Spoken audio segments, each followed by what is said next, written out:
Les gars, c'est chaud. Le capitaine Ibrahim Traoré arrive à Moscou et s'exprime honnêtement devant la caméra, devant la grande interview d'une émission qui s'est déroulée précisément à Moscou. Dans cette interview, il a parlé des droits de l'homme, il a parlé de la France, il a parlé du président de la France qui a tendance à traiter les Africains comme des sous-hommes. Fait référence au propos de Macron disant que l'Afrique, le Burkina Faso plus précisément, est influencé par la Russie. Alors hier, vous avez assisté au défilé du 9 mai. Quelles sont vos impressions? Alors, bonjour et merci. Donc nous sommes là ici en Russie donc pour la commémoration du 80e anniversaire donc de la victoire sur le nazisme. Et comme vous l'avez dit hier, on a assisté donc à la cérémonie, une parade et donc une cérémonie aussi de dépôt de gerbes donc sur la tombe de soldats inconnus. Je pense que c'est très symbolique. Nous avons appris beaucoup de choses au cours donc de ce séjour. Ce n'était pas uniquement une fête, mais c'est une célébration de la victoire d'un nouveau monde. Donc ça a beaucoup de sens pour nous. Dans l'interview, le capitaine Ibrahim Traoré parle des choses vraiment très concrètes. Il a parlé d'agriculture, qu'ils ont pensé accélérer les méthodes agricoles, surtout les produits agricoles, pour pouvoir émerger le Burkina Faso vers un haut niveau. Il a aussi parlé en armement, il a aussi parlé d'armes, il a aussi parlé d'une nouvelle arme qui venait de sortir en Russie. Si c'est aujourd'hui que vous découvrez le contenu sur cette chaîne, sachez que je m'appelle Martin, je suis un créateur de contenu depuis plus de 3 ans et dans cette chaîne, je te parle de géopolitique, je te parle aussi de politique, je te parle aussi de make money online. Si ce sujet t'intéresse, n'hésite pas à t'abonner, laisse-moi un petit pouce bleu et si tu as des questions, si tu as des propos à mentionner, fais-le en commentaire. Je suis très curieux sur les commentaires et je vais répondre à tous les commentaires. Je vous laisse avec l'interview étape par étape. N'hésitez pas à laisser tout ce que vous pensez en commentaire. C'est parti. Est-ce qu'il y avait certaines choses qui vous ont surpris, par exemple? Surpris, toujours, on est toujours surpris quand on voit l'avancée technologique. Et dernièrement, je pense qu'il y a une nouvelle arme qui a fait son apparition dans l'arsenal militaire russe, Oreshnik, qui donc nous avons pu voir passer. Et je pense que ça, c'est très significatif. Quelle est la signification de votre présence en tant que chef d'État africain? Car on sait bien que les Africains ont apporté leur contribution à la victoire des Alliés dans la Seconde Guerre mondiale. Bien sûr, c'est comme je l'ai dit, les Africains et les soldats donc, soviétiques ont contribué beaucoup à libérer le monde du nazisme. Et si le monde n'était pas libéré du nazisme, on ne sait pas ce que ça allait devenir. Et en suivant donc les événements, j'ai vu que la Russie, elle seule, a perdu 1 million de soldats sur le sol européen en combattant. L'Afrique aussi a donné, nos ancêtres ont beaucoup combattu sur le théâtre européen, principalement en France, en Belgique, en Italie, pour libérer le monde du nazisme. Donc c'est une histoire commune que nous partageons. Comment s'est déroulée la rencontre avec le président russe? Alors, pour l'instant, nous avons eu des rencontres brèves. Et dans quelques temps, nous allons avoir un long entretien. Et ça se passe très bien. Et vraiment, c'est très courtois, c'est amical, c'est fraternel. Et c'est tout ce qu'on demande donc en matière donc, de nouvelles coopérations dans ce monde. Mais comment décririez-vous l'état actuel des relations bilatérales? Les relations se portent très bien et je peux dire que depuis 2 ans maintenant, les relations ont très bien commencé. Et nous sommes en train d'approfondir les volets défense-sécurité, mais aussi les volets éducation. Et plus tard, les volets commercial et trucs. Donc nous avons échelonné les différents volets pour qu'on puisse échanger beaucoup, partager beaucoup d'expériences, parce que nous avons beaucoup aussi à apprendre sur le volet éducation de la Russie, notamment dans les sciences. Notamment dans les sciences, mais dans quel domaine en particulier? Oui, il y a beaucoup de domaines dans les sciences, que ce soit les mathématiques, la physique, la chimie. Ce sont des domaines qui nous intéressent beaucoup, tant sur le développement de notre industrie militaire, mais aussi dans le développement commercial de notre pays, le développement économique de notre pays. Donc ce sont des volets que nous allons chercher donc à approfondir pour pouvoir mieux nous structurer. Et pensez-vous qu'il y ait une demande au Burkina pour l'enseignement russe? Bien sûr, il y a beaucoup d'étudiants burkinabés déjà ici en Russie, dans des universités. J'en ai croisé ce matin même. Et j'ai même demandé à ce qu'on augmente le nombre d'étudiants ici, que ce soit à travers des bourses russes ou le Burkina qui va donc payer des bourses pour que ces étudiants viennent. Mais l'objectif pour nous, c'est d'implanter des universités similaires au Burkina. Et comme il y a déjà la maison de la Russie, ça va nous permettre d'aller très vite. Parlons un tout petit peu de l'économie. Le volume des échanges commerciaux a augmenté de 10 fois en un an. Mais de l'autre côté, ces chiffres-là ne sont pas à la hauteur du dialogue politique. Comment expliquez-vous ce paradoxe? Et surtout, comment booster ces liens dans le domaine du commerce, en fait? Comme je l'ai dit, c'est une nouvelle relation qui commence. Vous savez qu'avec la Russie, depuis les Pourquoi nouvelle, excusez-moi? Oui, ça recommence, puisqu'il y avait, depuis les années après la mort malheureusement de Sankara, les relations avec la Russie se sont beaucoup estompées. Et là, nous sommes en train de réveiller les relations. L'ambassade s'est installée et les relations commerciales sont aussi au cœur des échanges. Quand je prends, il y a un certain nombre de produits, par exemple burkinabés, qui transitaient par certains pays européens avant d'être vendus en Russie. Aujourd'hui, ces produits sont directement vendus à travers donc, des opérateurs burkinabés et des opérateurs russes. Je parle notamment, quand on prend l'exemple des mangues, les mangues transitaient par des pays européens pour être vendus en Russie. Aujourd'hui, ça se passe directement. Il y a le coton qui va suivre, il y a beaucoup d'autres produits, le sésame et bien d'autres produits agricoles que nous pourrons échanger directement avec la Russie. Donc, ça ne fait que commencer, ça va s'accroître. Tout à fait. En fait, les prévisions économiques indiquent une croissance de 5,6% en 2025. Alors, quels sont les secteurs clés qui soutiennent cette croissance? Alors, il faut dire que jusqu'aujourd'hui, au Burkina Faso, c'est l'or qui est le premier produit d'exportation. Mais nous avons lancé le moteur de l'agriculture pour d'abord l'autosuffisance, mais aussi pour le commerce extérieur, l'exportation. Et si vous suivez bien, depuis l'année passée, nous avons lancé l'offensive agricole avec une initiative qui soutient l'offensive. L'objectif, c'est de pouvoir accroître notre production agricole de façon significative, s'autosuffire, mais aussi il y a des produits de rente qu'il faille donc vendre à l'extérieur. Et tout ça doit pouvoir soutenir cette croissance et nous espérons être bien au-dessus de ces chiffres-là. Pensez-vous que la Russie puisse apporter son soutien pour la mise en place de ces réformes? Bien sûr, bien sûr. Beaucoup de soutien. Et rien que la formation technique et professionnelle, c'est déjà une très bonne chose. Si nous payons des industries, il faut bien des gens qui vont les entretenir et les faire marcher. Et la Russie nous aide dans ce volet. C'est pourquoi je dis que nous avons une très bonne coopération avec le ministère de l'Éducation. Ils vont nous permettre de former des techniciens, des ingénieurs qui doivent pouvoir entretenir tout ce que nous faisons, mais créer nous-mêmes nos propres unités industrielles. Donc ça, c'est très important pour nous. Et dans le commerce aussi, comme je l'ai dit tout de suite, avec la Russie, ça se passe très bien. Et il n'y a pas de raison qu'on ne puisse pas approfondir tout ça. Parlons un tout petit peu de la sécurité. Quelle est la situation sécuritaire actuellement dans votre pays et d'ailleurs dans la région? Oui, dans la région, comme vous savez, la situation sécuritaire, en tout cas, nous essayons d'évoluer sur les champs de bataille. Ça, c'est la première des choses parce qu'il y a plusieurs facteurs qui rentrent en ligne de compte. Sur les champs de bataille, il y a de l'évolution. Si on prend de 2023 aujourd'hui, nous avons pu récupérer beaucoup de zones que nous avons pu pacifier. N'empêche que l'ennemi se renforce aussi. Il y a beaucoup de combattants étrangers qui rejoignent le rang des terroristes. Est-ce que vous pouvez préciser, vous parlez de quoi? Oui, les terroristes, ils sont renforcés par beaucoup de combattants étrangers qui viennent d'ailleurs, qui ne sont pas en fait, quand je prends le cas du Burkina, il y a beaucoup de criminels qui sont au Burkina mais qui ne sont pas burkinabés. Il y a aussi des formateurs qui viennent de beaucoup de pays pour les apprendre beaucoup de techniques. Mais quel est leur intérêt? Mais ce n'est pas du terrorisme en fait, c'est de l'impérialisme. L'objectif pour eux, c'est de nous maintenir dans une guerre permanente, qu'on ne puisse pas se développer et continuer à piller nos richesses. Et donc, ils ont tout intérêt à amener des spécialistes dans les mines pour poser divers types de mines, des spécialistes en explosifs.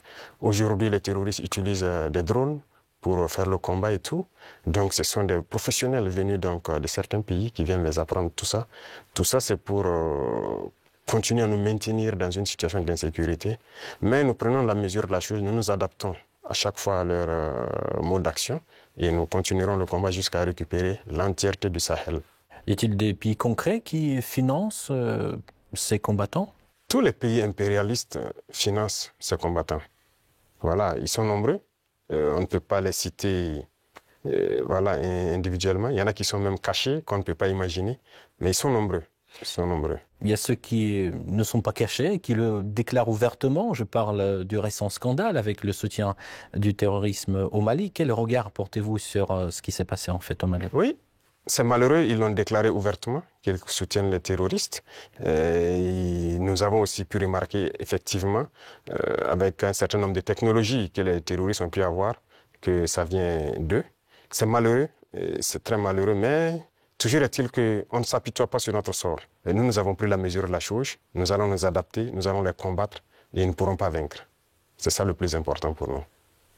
Comment se poursuit la coopération humanitaire entre le Burkina Faso et la Russie? Ça se poursuit très bien et je pense qu'il y a beaucoup d'échanges sur beaucoup de volets. Quand je prends le domaine donc, de la santé, parce qu'on a toujours des déplacés qui sont là et quand on dit un camp de déplacés, ça veut dire qu'il y a des situations sanitaires souvent compliquées.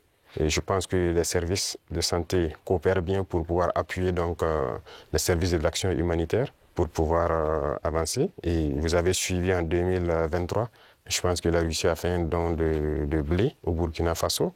C'était uniquement donc, destiné donc, aux personnes déplacées. Mais nous avons fait la promesse au président Poutine que nous ne souhaitons plus voilà, être ravitaillés en blé parce que nous allons produire le blé. Et je tiens cette promesse parce que nous avons commencé à produire notre blé en quantité pour satisfaire. Donc, ce qui veut dire que la coopération sur ce volet-là nous amène nous-mêmes à nous développer, à booster beaucoup de choses pour pouvoir combler les vides. Face aux tensions géopolitiques actuelles, notamment la guerre tarifaire entre les États-Unis et la Chine, comment le Burkina Faso adapte-t-il sa stratégie économique et diplomatique? Alors, ce monde est en perpétuelle mutation. C'est de la folie, souvent, les choses qu'on voit. Et il faut rester aux aguets et pouvoir s'adapter à tout moment. Et ça, c'est très important parce que nous suivons l'actualité. Il y a une bataille économique un peu partout. Mais a priori, nous commerçons avec la Chine sans problème. Peut-on s'attendre à l'élargissement de l'AES? Oui, dans le futur. Mais pour l'instant, comme j'ai dit, nous devons harmoniser nous-mêmes beaucoup de choses, mettre en place vraiment les bases, parce qu'il y aura beaucoup de protocoles additionnels, si vous le constatez, pour harmoniser nos politiques, que ce soit les politiques diplomatiques, économiques, voilà. Il y a beaucoup de politiques à harmoniser avant de permettre à ce que quelqu'un puisse s'ajouter. Mais y a-t-il déjà des pays qui s'intéressent à votre format? Oui, des pays s'intéressent. Voilà. Ils pourront être peut-être, je ne sais pas, pour l'instant le président de la fédération c'est le président malien, il pourra donner son avis sur la question, mais il y a des pays qui s'intéressent, oui.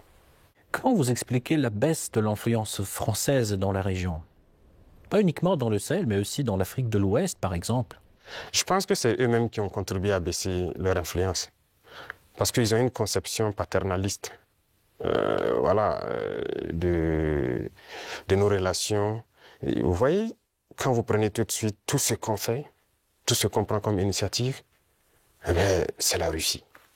Et quelqu'un parle, ils sont influencés par la Russie. Tout ce qui se passe, c'est la Russie. Pourquoi ils ont les yeux fermés comme ça? Donc l'Africain n'est pas capable de développer quelque chose. L'Africain n'est pas capable d'inventer, d'innover, de prendre des initiatives. C'est ça que nous combattons.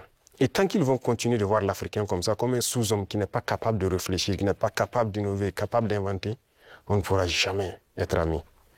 Les époques ont changé. Donc c'est la vision même qu'ils ont du noir. Il faut qu'ils arrêtent ça. Parce qu'en nous traitant comme ça, c'est comme s'ils voient le noir comme un sous-homme. Et là, c'est dangereux. Il faut qu'ils changent de langage. Mais en quoi ça se voit, cette attitude? Et regardez dans leurs discours.